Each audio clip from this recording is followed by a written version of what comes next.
Salam GTM, salam mujizat, salam keajaiban. Saya kira kita semua dalam keadaan baik, diberkati Tuhan. Amin.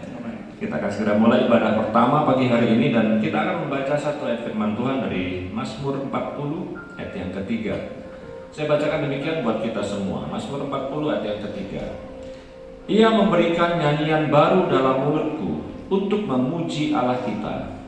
Banyak orang akan melihatnya dan menjadi takut, lalu percaya kepada Tuhan. Mari kita baca ayat ini bersama-sama. 1, 2, 3. Ia memberikan nyanyian baru dalam mulutku untuk memuji Allah kita. Banyak orang akan melihatnya dan menjadi takut, lalu percaya kepada Tuhan. Amin. Mari kita berdoa. Bapa, kami mengucap syukur ya Tuhan buat berkat, rahmat, anugerah, kesehatan yang sudah melimpah dalam hidup kami. Kami bersyukur buat penyertaan Tuhan di sepanjang minggu yang sudah kami lalui. Kami juga bersyukur buat kesempatan pagi hari ini kami dapat beribadah di tempat ini. Sebelum kami mulai ibadah, kiranya Tuhan mengurapi setiap kami, Tuhan berikan hikmat supaya kami dapat mengikuti ibadah ini dengan baik dari awal hingga selesainya. Dan biarlah hanya nama Tuhan yang dipermuliakan di tempat ini. Berkati seluruh pelayan Tuhan, seluruh hamba-hamba Tuhan, berkati seluruh jemaat Tuhan yang hadir, bahkan yang saat ini sedang dalam perjalanan. Tuhan tibakan di tempat ini dengan penuh sukacita, dan kami bersama-sama mengagungkan nama Tuhan di tempat ini. Kami persembahkan ibadah pertama ini ya Tuhan, kiranya Tuhan berkenan atas ibadah ini. Karena kami tahu ketika Tuhan berkenan, maka Tuhan memberkati setiap kami. Bahkan mujizat terjadi di tengah ibadah ini. Terima kasih Bapak, kami mulai ibadah ini dengan penuh ucapan syukur. Hanya di dalam nama Bapa, Anak, dan Roh Kudus, yaitu di dalam nama Tuhan Yesus Kristus. Haleluya. Amin.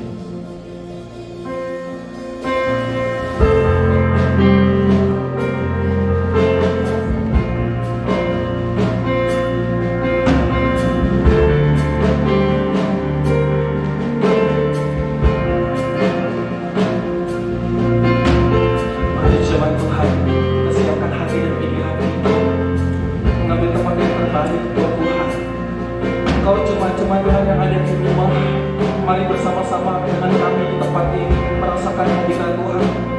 Naikkan setiap penyembahan-penyembahan kita dan syukur kita kepada Tuhan. Engkau yang sakit, engkau yang beban berat, engkau yang ada di rumah bahkan di tempat ini.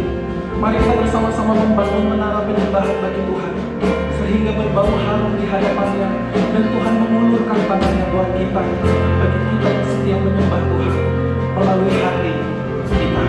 Mari kita meminta perkenanan kepada Tuhan.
kita yang begitu baik.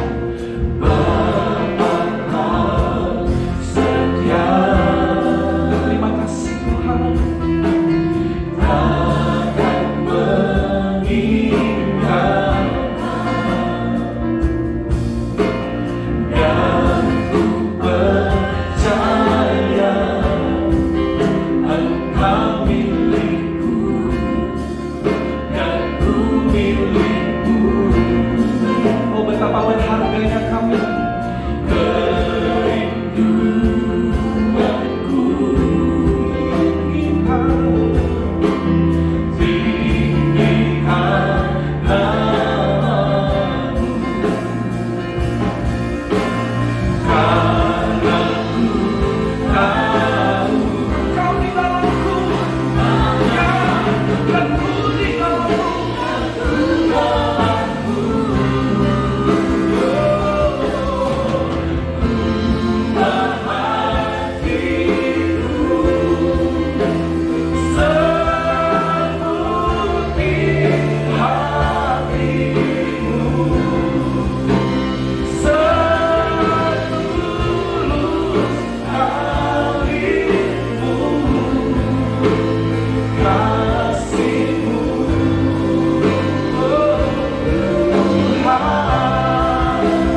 berharganya kasih-Mu.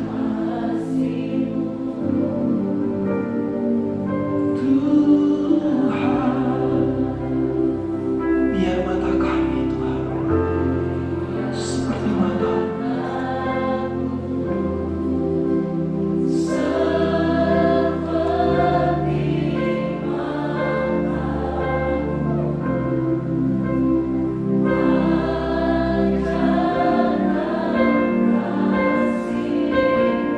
bersama-sama bangkit berdiri. Kasih-Mu Tuhan, ubah hatiku, ubah hatiku seperti hati-Mu.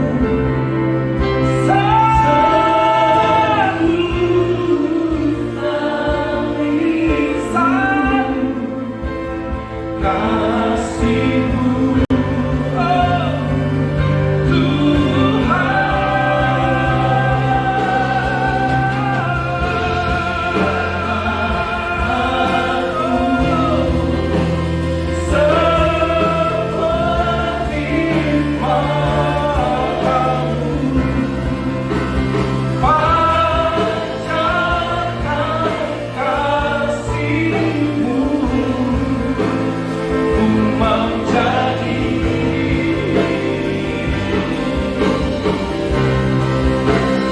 oh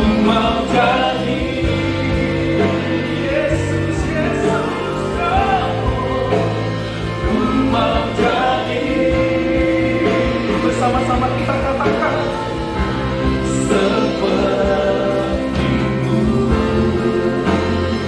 Terima kasih Yesus, Yesus, Yesus, Yesus, Yesus.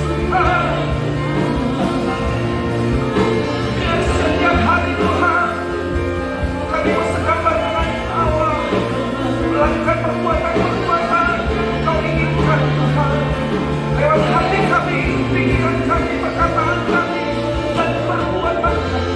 Yesus Tuhan.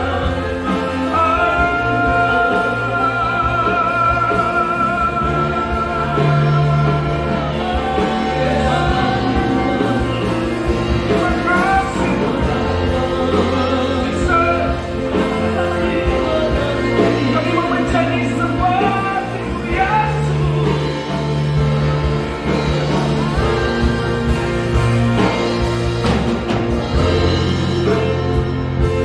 Seperti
menambahkan hati Tuhan, semakin senang melihat kami Tuhan lewat pujian kami.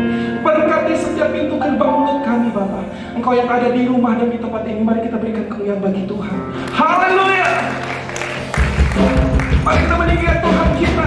Terpujilah nama Tuhan yang di rumah bersama-sama dengan kami bertepuk tangan.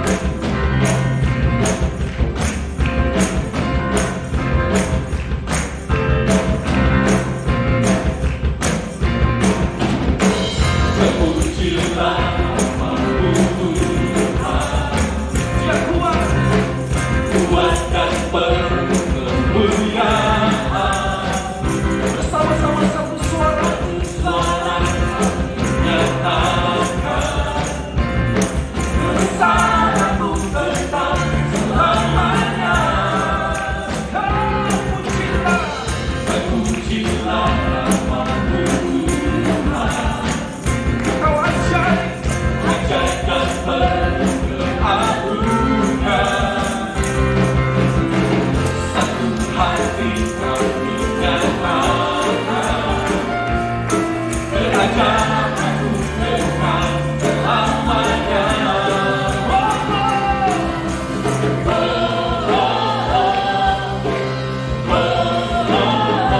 Engkaulah Raja atas dunia, yang menghancurkan kutub dan membebaskan jiwa. Kami bersorak, menyembuhkanlah Tuhan.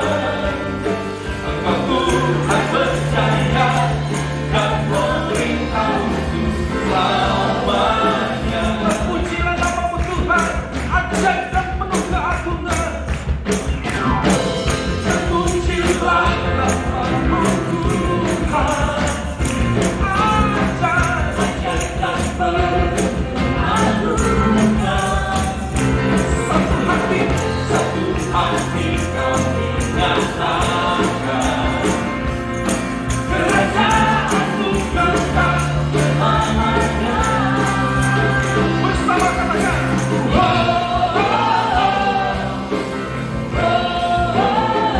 Engkaulah Raja atas dunia, yang menghancurkan kutub dan membebaskan jiwa. Kami bersorak, Engkau Tuhan percaya dan memerintah. Engkaulah Raja atas dunia, yang menghancurkan kutub dan membebaskan jiwa. Engkaulah Raja atas dunia, yang menghancurkan kutub dan membebaskan jiwa. Kami bersorak,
anak kami.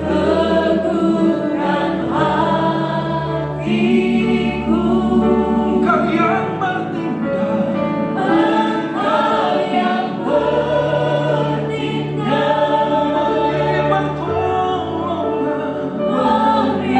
pertolongan.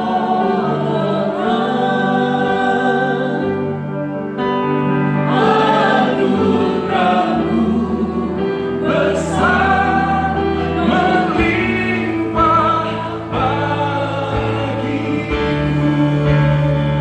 Bersamamu Bapa,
lewati ini yang menjadi doa umatmu pada pagi hari.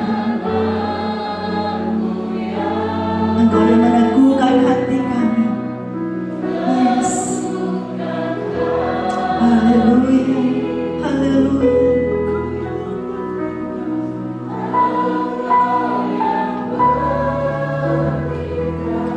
Yes. Engkau sumber pertolongan kami. Kau tidak pernah terlambat menolong kami sedetik pun Tuhan. Yes.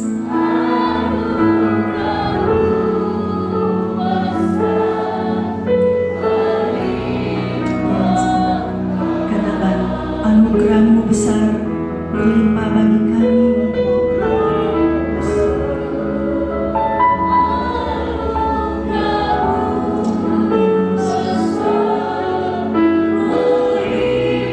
Sekali lagi katakan bersama-sama, anugerahmu besar melimpah bagi kami.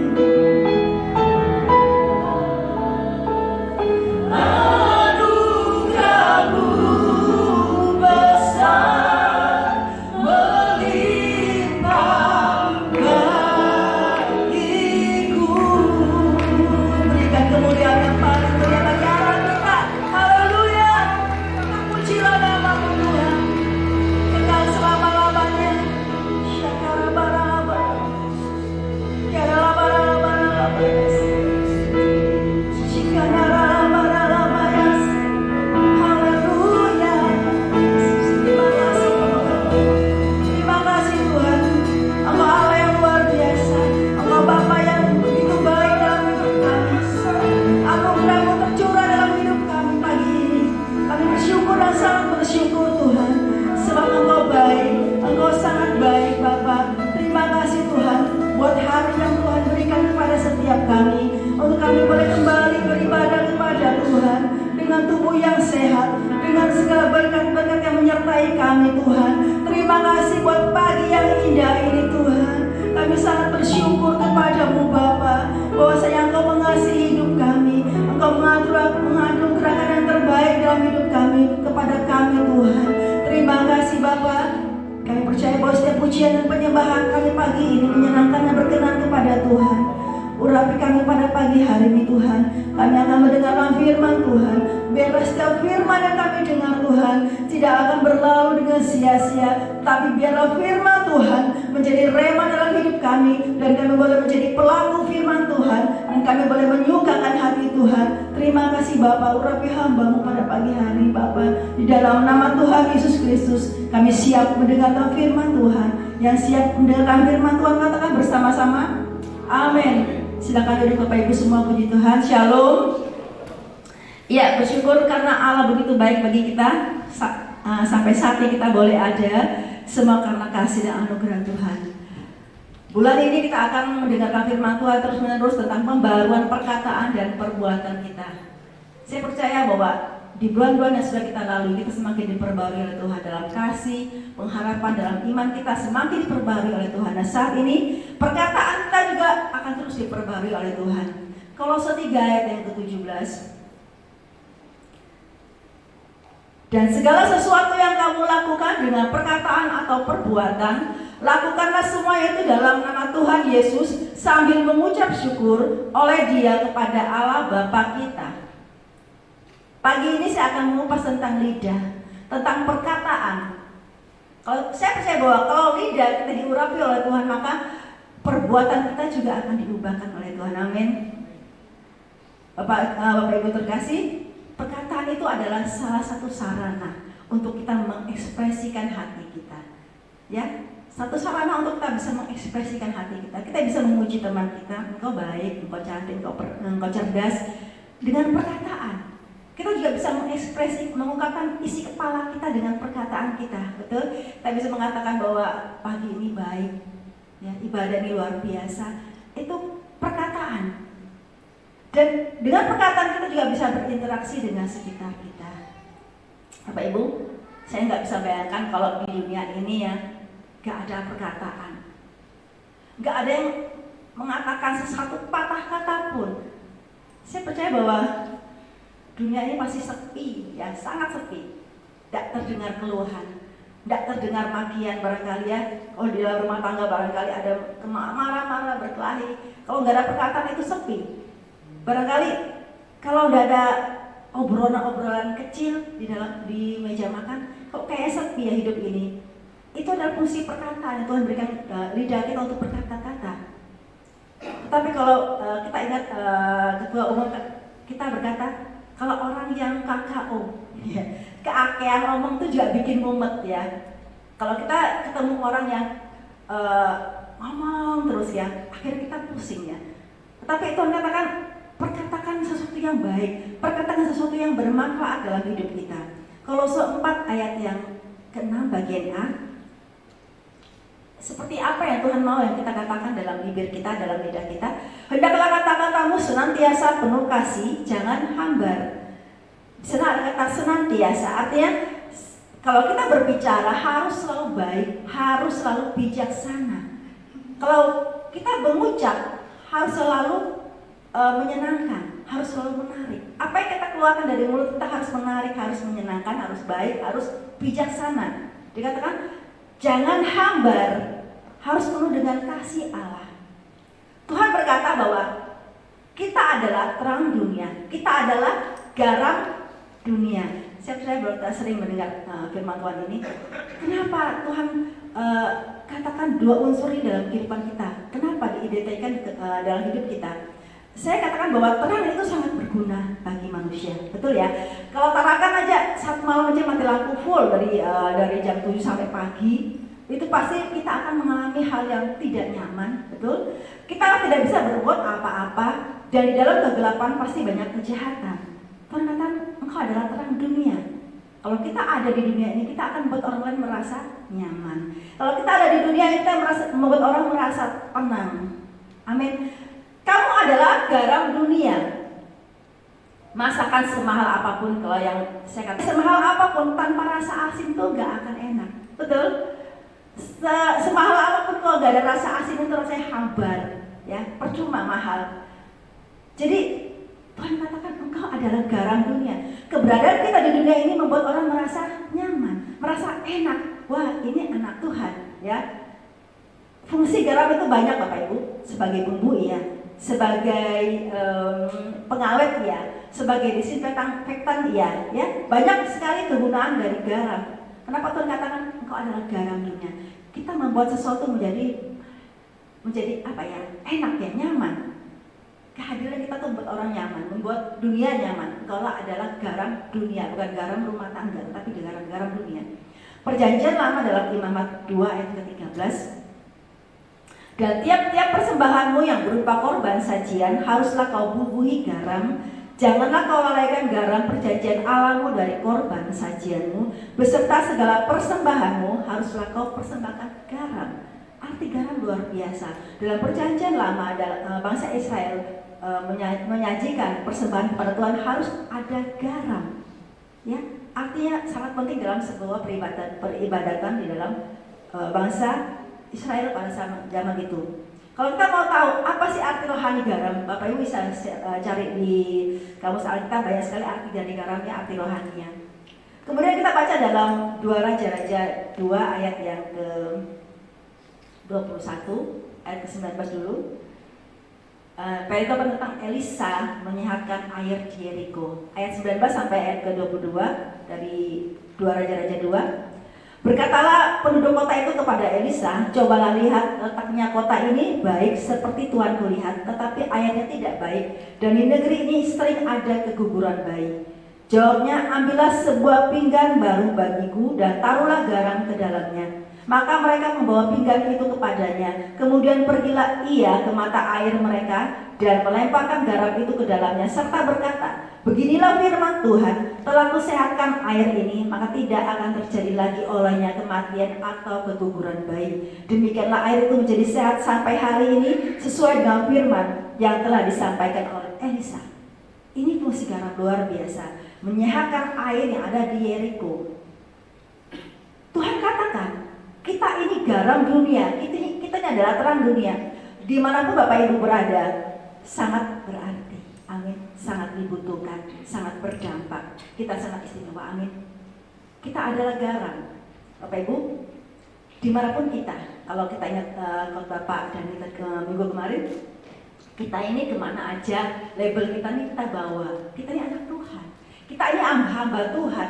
Kemana aja kita ada, orang tahu kita ini anak, kamu anak Tuhan, kamu hamba Tuhan. Maka dikatakan dalam Efesus 4 ayat 29, janganlah ada perkataan kotor keluar dari mulutmu, tetapi pakailah perkataan yang baik untuk membangun di mana perlu, supaya mereka yang mendengarnya beroleh kasih karunia. Orang katakan ini anak Tuhan, ini hamba Tuhan. Tuhan katakan jangan ada perkataan yang kotor. Karena apa? Kita ini menjadi contoh, kita ini menjadi sorotan. Kalau kita berkata-kata yang tidak baik, orang akan mengatakan dia anak Tuhan. Yang jelek bukan kita, tetapi Tuhan. Tuhan katakan gembangkanlah perkataan yang membangun setiap hari. Gembangkanlah kata-kata yang membuat orang kuat, membuat orang semangat, membuat orang memiliki motivasi yang dalam hidupnya. Gembangkan itu setiap hari agar apa? Agar orang-orang, bahkan kita sendiri beroleh kasih karunia Tuhan. Satu kata, satu kalimat ya, saya kutip dari medsos. Ya, saya sering ngikutin di medsos ya. Ada dua hal dikatakan, saya baca. Dua hal yang perlu diingat dalam kehidupan. Yang pertama, menjaga pikiran kita di saat kita sendiri, dan kedua, menjaga perkataan kita di kala kita bersama orang lain. Ini sangat menarik sekali bagi saya karena apa? Dikatakan kita harus menjaga pikiran kita di saat kita sendiri. Saya percaya bahwa kalau seseorang sendirian, pasti pikirannya akan kemana-mana. Kita harus menjaga pikiran kita. Kita harus menjaga apa yang ada di dalam pikiran kita. Dan kedua, menjaga perkataan kita di kala kita bersama orang lain. Ya, dengan perkataan kita bisa membangun, dengan perkataan kita bisa meruntuhkan orang. Betul ya. Jadi jangan sampai kita berdosa dengan pikiran dan perkataan kita. Seorang dokter yang bernama Masaru Emoto, seorang ilmuwan dari Jepang, dia melakukan eksperimen terhadap air. Dikatakan kalau sebuah air ini benda mati. Air ini kalau diperdengarkan kata-kata pujian, kata-kata positif, kata-kata musik yang indah, musik yang enak didengar, maka air ini akan kristal-kristal molekulnya akan menunjukkan suatu konfigurasi, suatu bentuk susunan yang baik, yang indah, yang menakjubkan. Kalau diperdengarkan kata-kata positif, kalau diperdengarkan dengan kata-kata pujian, musik yang indah, ya, dia dilihat dari mikroskop elektron, bukan dengan mata ya, tapi dengan mikroskop elektron, akhirnya dia membentuk konfigurasi yang indah dan menakjubkan. Tetapi air yang sama, Kalau diperdengarkan kata-kata negatif, kata-kata hujatan, ya, musik yang gaduh, musik yang hingar-bingar, akhirnya dia akan membentuk kristal-kristal molekul yang bereaksi apa? Dia akan menjadi konfigurasi yang berantakan, yang buruk, bahkan menakutkan. Ini adalah eksperimen dari seorang ilmuwan dari Jepang. Dan benar Bapak Ibu, air ini adalah benda mati, tetapi dia bisa merasakan, dia bisa menyerap emosi manusia. Dan saya katakan manusia kita ini terdiri dari air. 70% dalam tubuh kita itu unsurnya air. Dan saya bisa bilang kalau kita sering mendengar kata-kata negatif, kata-kata kasar, saya percaya bahwa akan berdampak kepada hidup kita. Betul ya? Seorang anak dari kecil dirawat oleh orang tua, kemudian diperdengarkan kata-kata negatif, diperdengarkan kata-kata kasar, kata-kata yang makian, hujatan, segala hal yang tidak baik dicekokin ke dalam pikiran anak tersebut, di telinga anak tersebut. Saya percaya bahwa perkembangan tidak akan baik. Anak ini akan posturnya juga tidak akan baik, mentalnya juga tidak akan baik, ya, karena pengaruh dari perkataan. Tetapi coba perhatikan anak-anak yang dididik dengan baik, yang diberikan kata-kata yang manis, kata-kata pujian, kata-kata positif, anak ini akan bertumbuh dengan baik, posturnya akan baik, kemudian mentalnya juga akan baik. Ya, pengaruh dari perkataan ini luar biasa Bapak Ibu. Marilah kita mulai mendisiplinkan mulut kita untuk mengucapkan kata-kata yang selektif. Saya katakan selektif karena jangan sembarang mendengar atau mengucapkan kata-kata yang gak baik, akhirnya masuk ke dalam telinga kita atau telinga orang lain. Jangan tergesa-gesa berbicara. Yakobus 1 ayat 19 bagian B. Setiap orang hendaklah cepat untuk mendengar, tetapi lambat untuk berkata-kata dan juga lambat untuk marah. Cepat mendengar, tetapi lambat untuk berkata-kata, lambat untuk marah, lambat untuk emosi. Jangan cepat emosi kalau mendengar kata-kata. Amin. Satu tips yang bisa saya berikan pagi ini. 4 hal yang harus kita perhatikan kalau kita ingin berbicara, ya. Karena apa? Orang katakan bahwa mulutmu adalah harimaumu. Kalau kita salah berkata, maka itu akan berdampak pada orang lain juga kepada diri kita sendiri. Sebelum kita berkata, ada 4 hal yang kita perlu perhatikan. Kita harus berpikir sebelum mengeluarkan kata-kata, benar nggak yang saya katakan ini? Ya. Yang kedua, pantas nggak yang saya katakan ini? Kemudian penting nggak yang saya katakan ini? Dan keempat, berguna nggak yang saya katakan ini? Kalau semuanya nggak penting, nggak berguna, nggak pantas, nggak benar, ya udah kita jangan katakan. Karena apa? Supaya kita jangan salah dalam perkataan kita. Amin. Supaya kita bisa menjaga perkataan kita dengan baik. Kalau kita berpikir sebelum berkata, maka saya percaya bahwa kata-kata yang keluar itu adalah kata-kata yang positif. Nelson Mandela. Saya mencari cerita tentang Nelson Mandela. Dia seorang tokoh, dia seorang perjuang dari hak asasi manusia.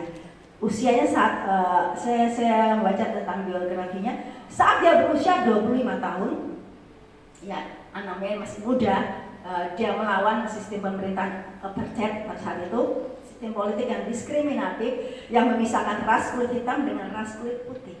Dia melawan itu, dia nggak setuju karena dianya adalah ras kulit hitam.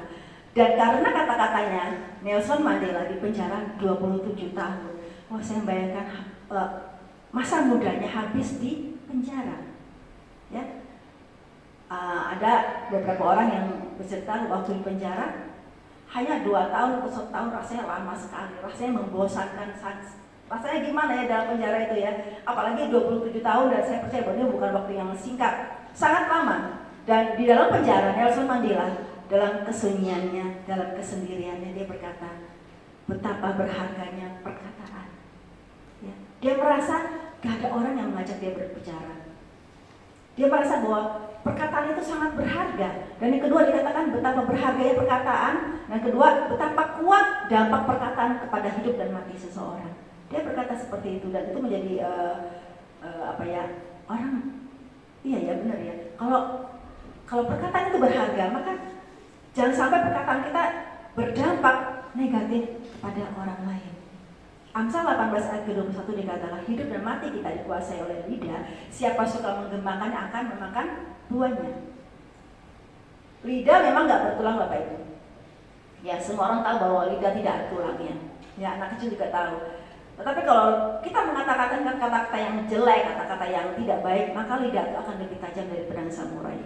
Ya, dari samurai yang ninja barangkali. Sangat tajam, bisa mematikan orang, bisa membunuh orang. Mari kita membangun kebiasaan mengucapkan kata-kata yang positif, kata-kata yang membangun, teguran yang penuh kasih. Amin. Nasihat yang membangkitkan semangat. Jangan mengatakan hal-hal yang buruk tentang orang lain ataupun diri sendiri, Bapak Ibu, karena itu berdampak dalam hidup kita. Di Jawa Tengah saat ini corona lagi panas-panasnya, ya, lagi meledak. Kami punya keluarga di sana, di Solo, di Jogja, di Purbalingga. Jadi kami punya grup keluarga, kita ngobrol, kemudian membahas tentang ini, hati-hati gini-gini, kemudian saya balas, saya ikut nimbrung. Saya katakan yang penting jaga diri sendiri, jaga keluarga kita, dan berdoa buat kota di mana kita tinggal supaya cepat pulih lagi. Itu saja saya komentar. Kemudian ada istighfar saya yang paling kecil, katakan terima kasih Mbak sudah membuat tenang. Ya, saya bersyukur. Hanya kata-kata yang sederhana saya katakan, jaga diri pribadi, jaga keluarga, ya, sambil berdoa buat kotamu supaya semuanya pulih.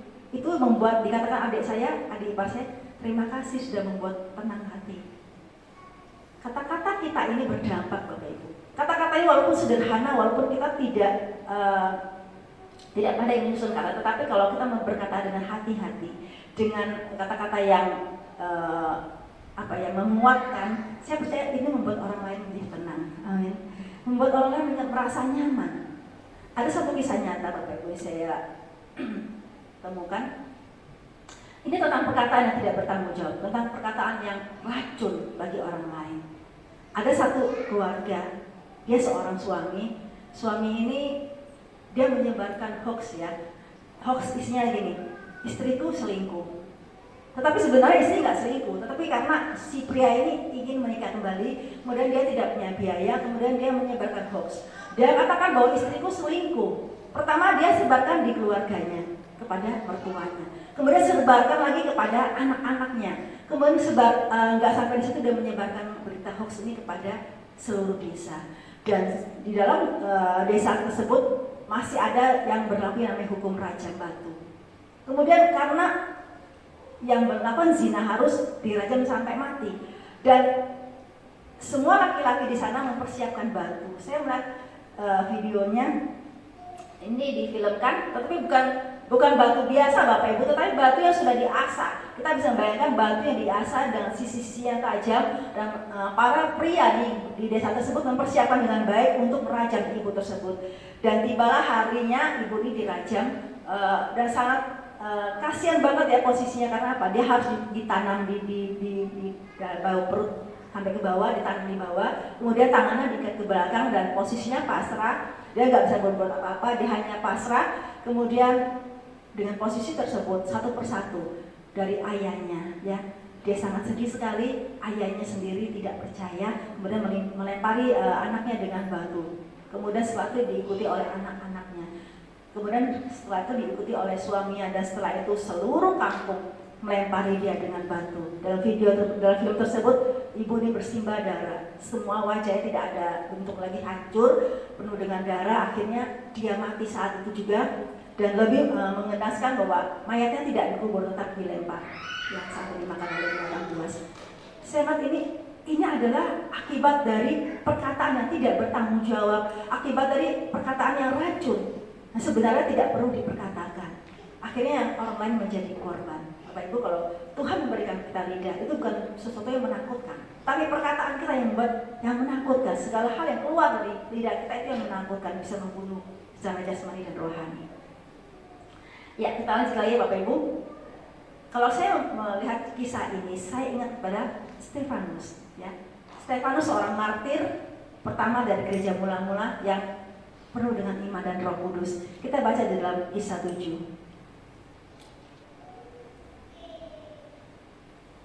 Kisah 7 ayat 51 sampai ke 53. Hai orang-orang yang ini, saat Stefanus ditangkap oleh orang-orang untuk dihakimi, Dia berkata, dia mengungkapkan setiap kesalahan-kesalahan daripada orang-orang yang ada di mahkamah agama tersebut. Dia katakan, hai orang-orang yang keras kepala dan yang tidak bersunat hati dan telinga, kamu selalu menentang Roh Kudus sama seperti nenek moyangmu, demikian juga kamu. Siapakah dari nabi-nabi yang tidak dianiaya oleh nenek moyangmu, bahkan mereka membunuh orang-orang yang lebih dahulu memberitakan tentang kedatangan orang benar, yang sekarang telah kamu khianati dan kamu bunuh. Kamu telah menerima hukum Taurat yang disampaikan oleh malaikat-malaikat, akan tetapi kamu tidak menurutinya. Kemudian dalam ayat yang ke 57 sampai ke 60, maka berteriak-teriaklah mereka dan sambil menutup telinga serentak menyerbu Stefanus dia. Mereka menyeret dia keluar kota lalu melemparnya, dan saksi-saksi meletakkan jubah mereka di depan kaki seorang muda yang bernama Saulus. Sedang mereka melemparinya, Stefanus berdoa, katanya, ya Tuhan Yesus, terimalah rohku. Sambil berlutut ia berseru dengan suara nyaring, Tuhan janganlah tangguhkan dosa ini kepada mereka. Dan dengan perkataan itu meninggallah ia. Ini adalah Stefanus, orang yang dikatakan martir mula-mula.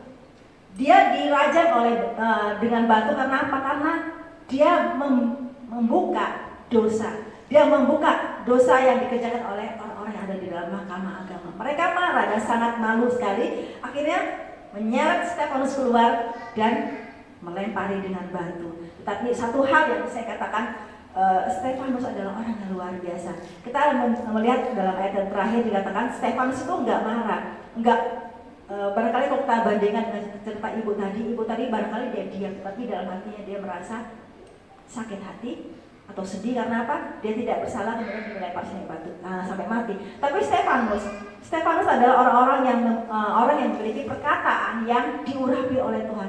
Dia tidak marah, dia enggak memaki, tetapi dia berkata dengan suara nyaring. Stefanus berseru, artinya dengan segenap hati, dengan sungguh-sungguh dia berdoa kepada Tuhan. Dia katakan, Tuhan Yesus, jangan tangguhkan dosa ini kepada mereka.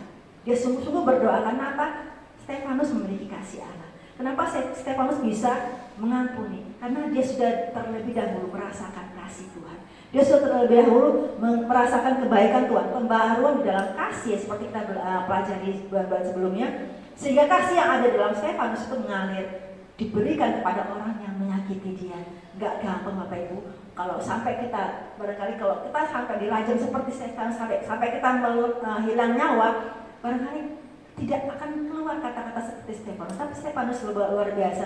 Dia berkata, Tuhan ampunilah, jangan tanggungkan dosa ini kepada mereka. Doa yang luar biasa, perkataan yang luar biasa. Karena apa? Stefanus memiliki kasih Allah, memiliki kasih yang luar biasa. Dia melepaskan pengampunan, dan saya percaya bahwa lidah Stefanus adalah lidah yang sudah diurapi oleh Tuhan, sehingga perbuatan juga diperbarui oleh Tuhan. Bapak Ibu terkasih, kita menjaga lidah kita tuh gak rugi ya. Gak rugi kita menjaga perkataan kita. Karena apa? Tuhan katakan ada keuntungan-keuntungan yang bisa kita peroleh saat kita bisa menjaga kata-kata kita dengan baik. Kita baca dalam Mazmur 15 ayat 1 sampai ayat 3. Ini adalah Mazmur dari Raja Daud. Tuhan, siapa yang boleh menumpang dalam kemahmu? Siapa yang boleh diam di gunungmu yang kudus? Yaitu dia yang berlaku tidak bercela, yang melakukan apa yang adil dan yang mengatakan kebenaran dengan segenap hatinya, yang tidak menyebarkan fitnah dengan lidahnya, yang tidak berbuat jahat terhadap temannya, dan yang tidak menimpakan celah kepada tetangganya. Ini adalah orang-orang yang dikatakan yang bisa menjaga lidah. Tuhan katakan untungnya apa? Kalau kita bisa menjaga lidah kita, maka kita bisa dikatakan kita boleh menumpang di dalam kemah Tuhan. Kita boleh diam di gunung Allah yang kudus. Saya katakan bahwa kemah Allah adalah tempat kediaman Allah, hadirat Allah. Amin. Saya boleh katakan dalam hadirat Allah ada banyak hal yang bisa kita nikmati. Ya, ada damai sejahtera, ada sukacita, ada pujian dan penyembahan, ada mujizat. Dalam hadirat Tuhan ada banyak hal yang bisa kita rasakan jika kita bisa menjaga lidah kita. Tuhan katakan gak rugi, tetapi kita malah untung kalau kita bisa menjaga perkataan kita. Dan yang kedua dalam Mazmur 34 ayat yang ke-13 dan 14. Siapakah orang yang menyukai hidup, yang mengingini umur panjang untuk menikmati yang baik? Jagalah lidahmu terhadap yang jahat dan bibirmu terhadap ucapan-ucapan yang menipu. Ini adalah keuntungan yang kedua. Pertama, kita bisa tinggal dalam hadirat Allah. Dan yang kedua, kita bisa menikmati namanya umur yang panjang, kemudian kebahagiaan, kemudian lagi apa tadi? Menikmati hidup yang baik. Kita bisa menikmati semua hal tersebut kalau kita bisa menjaga lidah terhadap yang jahat. Kita bisa menjaga lidah kita, perkataan kita, kita bisa mengontrol apa yang kita keluarkan dalam perkataan kita. Bapak Ibu terkasih, firman Tuhan katakan, ucapkanlah kata-kata yang bermanfaat, kata-kata yang selektif, perkataan yang positif. Amin. Menegur dengan kasih. Kita bisa menegur orang dengan kasih. Jangan menegur dengan marah. Menasihati dengan kata-kata yang membangkitkan semangat. Kalau ada teman kita yang lesu, ada teman kita yang lemah, kita berikan kata-kata motivasi yang baik sehingga dia bersemangat. Amin. Bila perkataan positif atau perkataan kita positif atau negatif sama-sama punya dampak, ya. Amin. Kalau kita berkata positif maka dampaknya bagus. Kalau kita kata-kata negatif dampaknya jelek. Kalau sama-sama berdampak, bukan lebih baik kita katakan yang positif. Amin. Kita katakan yang positif daripada yang negatif. Kenapa? Sama-sama berdampak. Sehingga label kita sebagai anak Tuhan, label kita sebagai hamba Tuhan itu betul-betul kita membawa nama Tuhan dalam hidup kita, dalam perkataan kita. Bapa kita di surga pun dipermuliakan lewat perkataan kita. Mari kita berdiri bersama-sama. Saya percaya bahwa saat pagi hari ini ada hal yang harus kita perbaiki dalam perkataan kita, ada hal yang harus kita perbaiki dalam lidah kita. Tuhan katakan, ucapkanlah kata-kata yang bermanfaat, kata-kata yang positif, kata-kata yang membangkitkan semangat, memberikan motivasi kepada orang lain. Bapak Ibu, ketika kita marah, kita pengen mengeluarkan kata-kata negatif. Karena kalau kita marah, kita pengen aja memaki orang, kita pengen aja mengatakan kata-kata yang kasar, kita pengen mengatakan kata-kata yang kotor dan lain-lain. Tapi ingatlah bahwa kita ini garam, kita ini adalah terang dunia. Kita bisa minta Roh Kudus memampukan kita untuk berkata-kata yang baik. Karena apa? Kita percaya bahwa Tuhan mampu memulihkan, mampu membentuk hidup kita, membentuk perkataan kita sehingga menjadi serupa dengan Tuhan. Haleluya. Terima kasih Tuhan.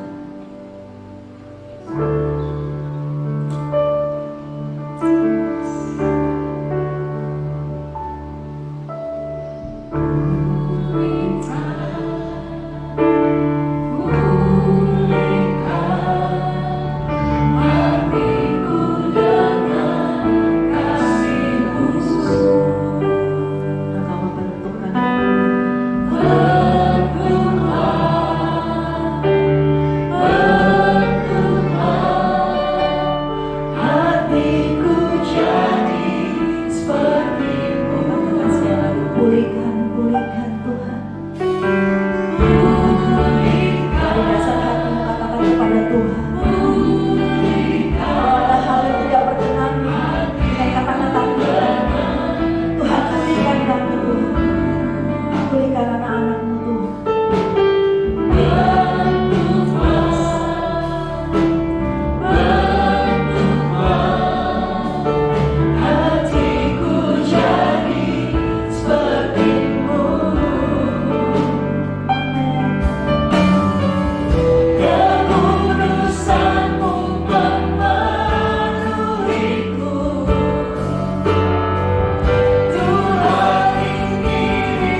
menjadi berkat bagi banyak orang.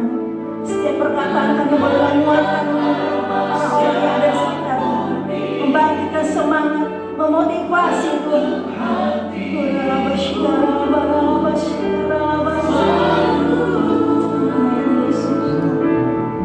Biar ku menjadi ciptaan baru,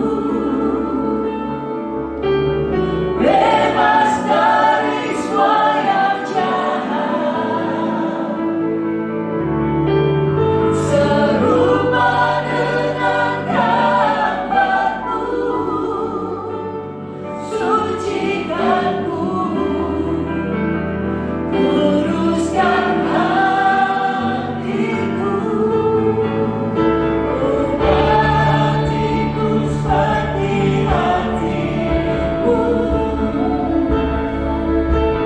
kurus berkenan bagimu, bagaikan emas yang murni, Bentuk hatiku selalu, dan ku mencari ciptaan baru, bebas dari semua yang jahat, serupa dengan gambarmu, sucikanku, kuduskan hatiku, Tuhan. Kami bersyukur kehadiran Tuhan, dan kami terus mengalami pembaruan di dalam perkataan kami. Kami bertanggung jawab apa yang kami katakan dan kami lakukan. Hari ini kami bersyukur karena Tuhan membentuk kami, memperbarui kami. Dan kami, ya Tuhan, Allah Roh Kudus mampukan semakin memperlengkapi kami, sehingga kami melakukan kebenaran firman Tuhan. Kami berdoa betapa yang sudah menyampaikan kebenaran firman Allah, pengurapan limpah yang datang dari Tuhan terus melimpah-limpah menjadi berkat bagi banyak orang. Kami bersyukur kami semua diberkati oleh Tuhan, dan kami bisa menjadi pelaku firman Tuhan. Dan sebentar kami akan memberikan persembahan. Kami serahkan dengan penuh sukacita, kiranya mendatangkan kemuliaan bagi nama Tuhan. Semua yang diberkati Tuhan dan siap memberikan persembahan, bersama-sama katakan amin. Silakan duduk saudara.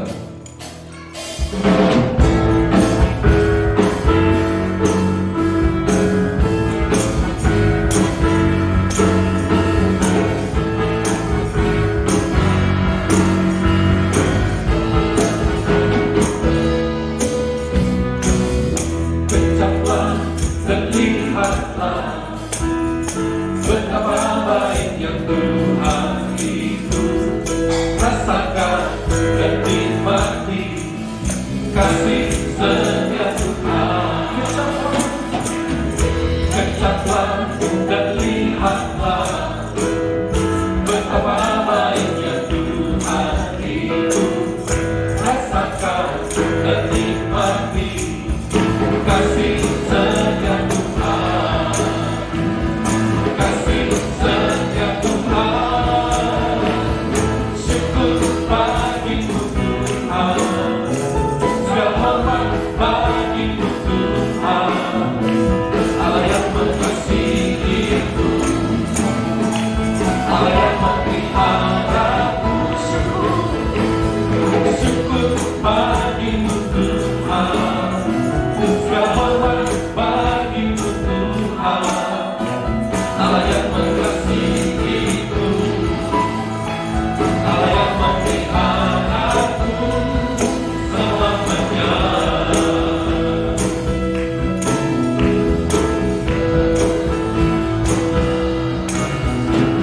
Haleluya. Kami persilakan Muhammad disampaikan. Shalom dan selamat datang di Gereja Bethesda God The Miracle. Senang dapat berjumpa dengan Anda kembali dan beribadah bersama hari ini. Berikut kami sampaikan beberapa pengumuman.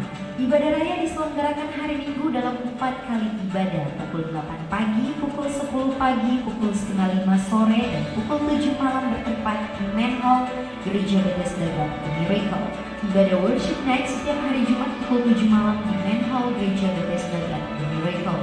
Mari bergabung dalam ibadah Miracle Cell setiap hari Selasa. Untuk informasi Gembala Miracle Cell dapat menghubungi para pelayan Asher. Ibadah kaum wanita Miracle Women for Christ diadakan setiap hari Rabu pukul 5 sore. Untuk informasi lebih lanjut dapat menghubungi Evangelis Varian Triana. Ibadah sekolah minggu Miracle Kids for Christ diadakan setiap hari Minggu pukul 8 pagi melalui kanal YouTube Bethesda God The Miracle Tarakan.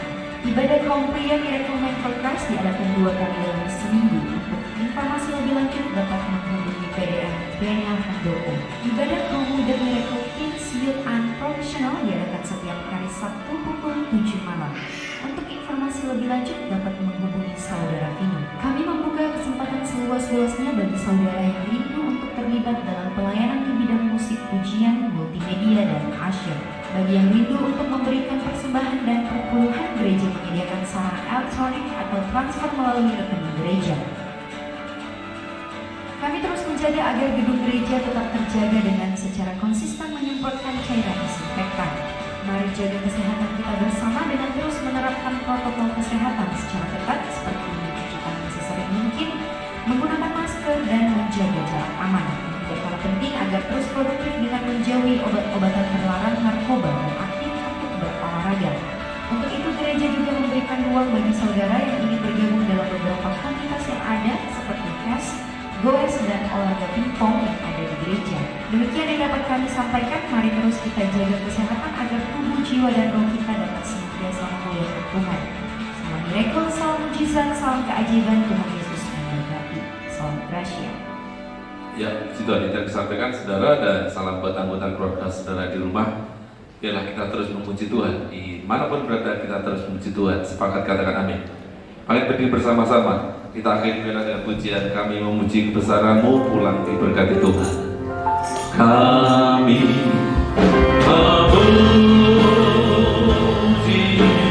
kebesaran-Mu.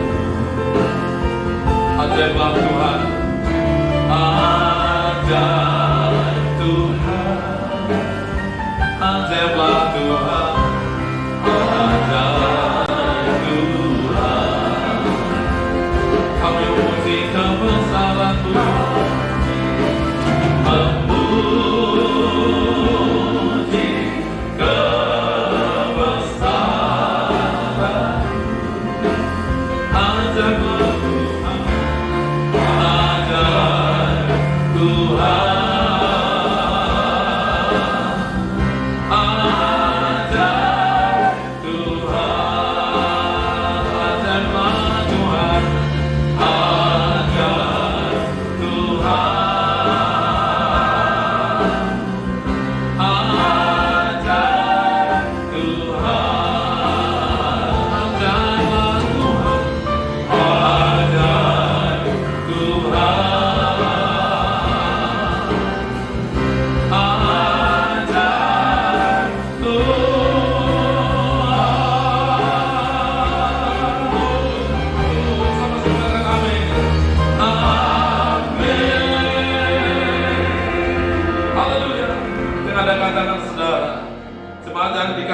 Pulanglah dan terimalah kasih sukacita, damai sejahtera dari Allah Bapa, Anak, dan Roh Kudus. Demi nama Tuhan Yesus Kristus, menyertai kita mulai hari ini sampai selama-lamanya. Diberkati keluarga rumah tangga, diberkati usaha pekerjaanmu, diberkati kesehatanmu, dan diberkati pelayananmu. Apa yang kau rencanakan, kau kerjakan, dibuat Allah berhasil dan berkemenangan. Percaya Allah menyertai memberkati kita semua. Katakan dengan penuh iman bersama-sama. Amin. Salam, Tuhan Yesus berkati.